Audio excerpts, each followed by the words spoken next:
ভাই যেটা বললো এই সরকারের মেয়াদ নিয়ে একটা আলোচনা আছে, এই সরকারের নামের মধ্যেই কিন্তু আছে অন্তর্বর্তী কথাটা, এবং অন্তর্বর্তীকালীন সময়টা চাইলেও কিন্তু বেশি করা সম্ভব না, এটা একটা। আরেকটা হলো যে দেখেন এই তিনটা দলের মধ্যে দেখেন বাংলা চাইলে বেশি করা সম্ভব না তা না, চাইলে তো জোরের উপরে আপনি অনেক কিছু করতে পারেন, জোরের পরিণতি তো আমরা সেটা ঝুঁকিপূর্ণ। কারণ আমরা তো এখানে আলোচনা করছি যে ফ্যাসিজম কিভাবে ওয়ার্ক করে, মানে নির্বাচনবিহীন আপনার ভোটবিহীন নির্বাচনের সংস্কৃতি যেটা, এটা একটা ফ্যাসিবাদী সংস্কৃতি। তো আপনি অভ্যুত্থানের পরের শক্তি, আপনি অভ্যুত্থানের পরের গঠিত একটি সরকার, তাহলে আপনি কেন সেই নীতিতে যাবেন? হ্যাঁ, তো আপনার এটা সুযোগ নাই আর কি। তো এখন আপনি যেটা প্রশ্ন করলেন পার্টিকুলারলি আপনার প্রশ্নের উত্তরে যদি বলে দেখেন, বিএনপি হইল, বিএনপিকে আমি এভাবে দেখি, বাংলাদেশে রাজনীতির বিকাশ বলতে যেটা বোঝায় সেটা হলো আওয়ামী বিকাশ, এবং সেই বিকাশে চূড়ান্ত হলো একটা ফ্যাসিবাদী রূপ যেটা হাসিনার হাতে আমরা দেখছি। আর গণতান্ত্রিক ধারার বিকাশ যেটা, যে বঙ্গর অবস্থা আমাদের, তার একটা ধারা হইল বিএনপি। আমাদের গণতন্ত্রের অবস্থা যেরকম, বিএনপির অবস্থা সেরকম। তো ফলে আমাদের এই যে মধ্যপন্থার যে রাজনীতিটা, এখানে এতদিন হাসিনার মডেলটা কী ছিল? পলিটিক্সের মডেলটা ছিল হলো পলিটিক্যাল ট্রুথ, যেটা মিথ্যার চেয়ে ভয়ঙ্কর, মানে রাজনীতির প্রয়োজনে সে একটা সত্য হাজির করে নিত। হ্যাঁ, বাথরুমের দরজা দিয়ে ধরেন চিঠি ফেলায় সে ভাষা আন্দোলন করে ফেলছে, এই ধরনের ধরেন ফ্যাব্রিকেটেড মিথ্যা ফ্যাক্টস বেস ট্রুথ সে তৈরি করতো, যেটাকে আমরা বলতেছি পলিটিক্যাল ট্রুথ। অন্যদিকে আপনি যদি ধরেন বিএনপি বলতে, তো বিএনপি তো একটা বড় দল, ধরেন আমি যদি পার্টিকুলারলি সাপোজ ধরেন তারেক রহমানের ব্যাপারটাই কথা বলি, ধরেন এই 10% খাম্বা হাবিজাবি তার চরিত্র নিয়ে কত ধরনের প্রোপাগান্ডার মধ্যে আমরা ছিলাম না 15-16টা বছর ধরে। এখন দেখা যাচ্ছে যে এগুলো কোনো কিছুর সাথেই তার সম্পর্ক নাই। আন্তর্জাতিকভাবে খ্যাতিসম্পন্ন যারা আপনার ইনভেস্টিগেটিভ জার্নালিস্ট, তাদেরকে দায়িত্ব দেওয়া হয়েছিল এই দুর্নীতি তার এগুলো ব্যাপারে তথ্য উদ্ঘাটন, তারা বলতেছে যে না, আমরা এতদিন আপনার তদন্ত করে বিভিন্ন তথ্য ঘেটে আমরা কোনো কিছু তো পাচ্ছি না। তো পরে দেখা গেল যে আপনার কাজী সাহেদের নাম আসলো, যে এই যে খাম্বার যে ব্যাপারটা বলা হয়, কিন্তু এর পুরা আপনার ডিসক্রেডিটটা ক্যারি করতে হয়েছে তারেক রহমানকে পুরাটা সময় ধরে।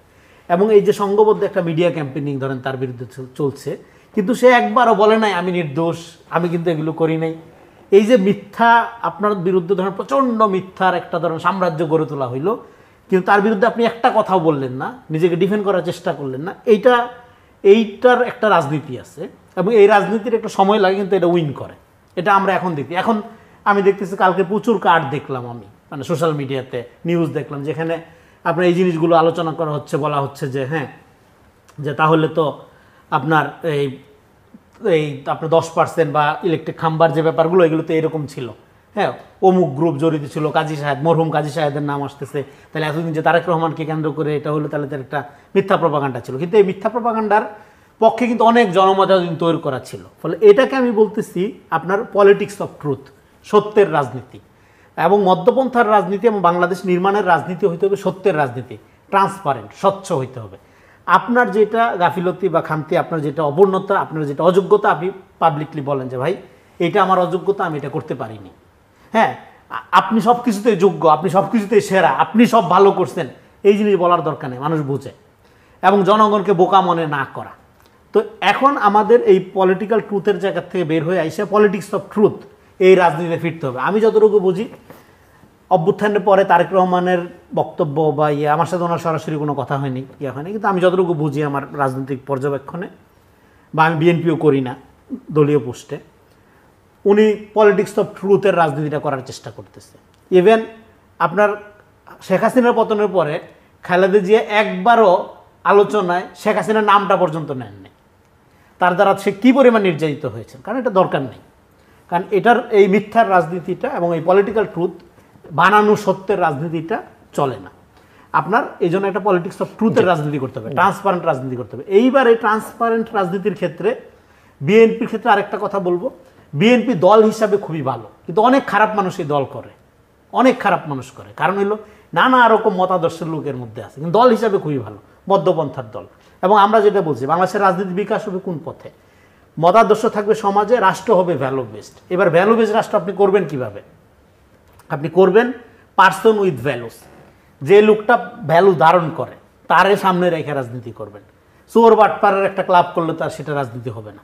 কিন্তু বিএনপি দল হিসাবে খুবই ভালো, অনেক ডেডিকেটেড লোক আছে, অনেক অনেস্ট লোক আছে, আবার অনেক খারাপ লোকও আছে।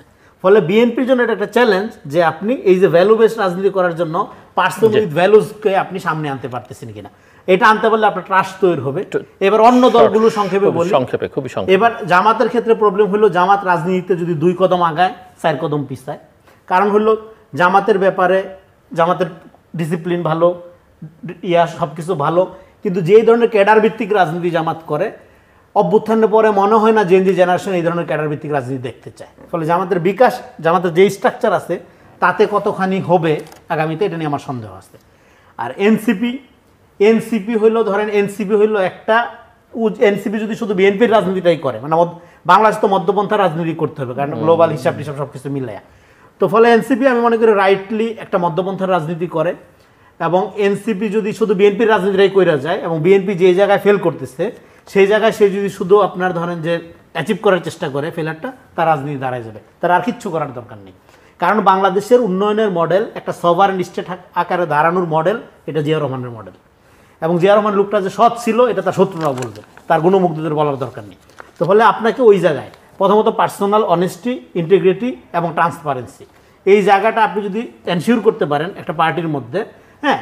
এখন ধরেন আপনার পার্টির শেষ কথা আপনি বলেছেন, কিন্তু লক্ষণ আছে তাদের মধ্যে, সে আমি তো আশা করব অভ্যুত্থানের পরে আপনার রাজনীতি করে একটা রাজনীতি দল গঠন করেছেন, ওয়েলকাম। তো কিন্তু আপনাকে তো সেই রাজনীতিটা করতে পারতে হবে। সেই রাজনীতিটা করতে যদি না পারেন তাহলে আপনি নতুন বন্দোবস্ত, নতুন কথা এগুলো বলে লাভ নেই, হ্যাঁ। আপনাকে বাংলাদেশের রাজনীতির বিকাশ হবে কোন পথে সেটা আমি বলার চেষ্টা করলাম। বিকাশ হবে পলিটিক্স অফ ট্রুথ, সত্যের রাজনীতিটা করতে হবে। পলিটিক্যাল ট্রুথ বানানোর দরকার নেই, বয়ান বানানোর দরকার নেই। এবং রাজনৈতিক নেতারা যখন বয়ান বানায় সেটা অলওয়েজ তার রাজনীতিকে আপনার ধরেন যে প্রমোট করার জন্য মিথ্যা বয়ানই বানায়। ফলে এই ধরনের নন পার্টিজান লোকজন যে কথাগুলো বলবেন, হ্যাঁ, এবং পার্সোনাল অনেস্টি যাদের আছে তাদের দিক থেকে আমাদের শুনতে হবে তারা কি বলেন, হ্যাঁ। ব্যারিস্টার মহির, আমি একটু আপনার কাছ থেকে জাস্ট বুঝতে চাইব, অনেকগুলো কমিশন হয়েছে এবং আপনি নিজে একজন আইনজীবী, সুপ্রিম কোর্টে প্র্যাকটিস করেন। সামগ্রিকভাবে একটা দেশের গণতান্ত্রিক ব্যবস্থাকে এগিয়ে নিতে, শক্তিশালী করতে বা শক্ত ভিতের উপরে দাঁড় করিয়ে রাখতে জুডিশিয়ারির একটা খুবই গুরুত্বপূর্ণ ভূমিকা আছে।